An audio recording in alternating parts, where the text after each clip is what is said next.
The apostle. There used to be a crazy priest who didn't know his last name. Living in a temple in Monsanto, he sometimes sang and sometimes cried, which was so unusual that no one could guess him, and he had been seen cooking rocks for dinner. On double ninth day, one of the county's noblemen took the wine to the mountains and took a ride in a fancy car.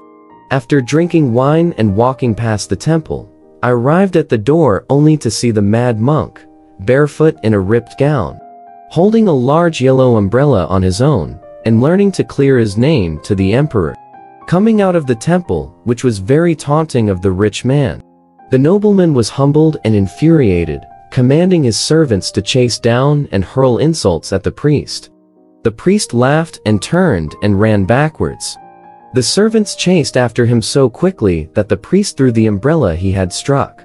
The servants went up together and tore the umbrellas, only to turn a patch into a hawk falcon and fly around. That's why people get scared. The handle turns into a giant python, and the red scales are very shiny. People screaming to get away, a fellow disciple stopping them, saying, "This is just a trick. How can you bite? That's it, straight to python." The python greeted him angrily, swallowing him in his mouth. The crowd grew more scared, escorting the nobleman on a dash to a 3-mile run before stopping to rest. Several men were dispatched to the temple to spy carefully. The Daoist monks and pythons were gone.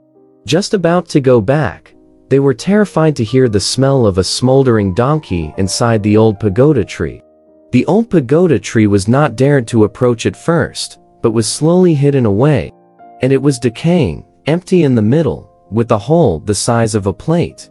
One person tried to climb up and look inside the hole, and the person who saw the python was standing upside down, in a tree hole the size of which could fit only 2 hands, and there was no way to get the person out. Cut the tree with a knife, and by the time the tree was split, the man was passed out. After a while, I woke up a little bit, carried it back, and the Theshik didn't know where he was. Alright, this story has come to an end. If you liked it, please give it a thumbs up. Thank you.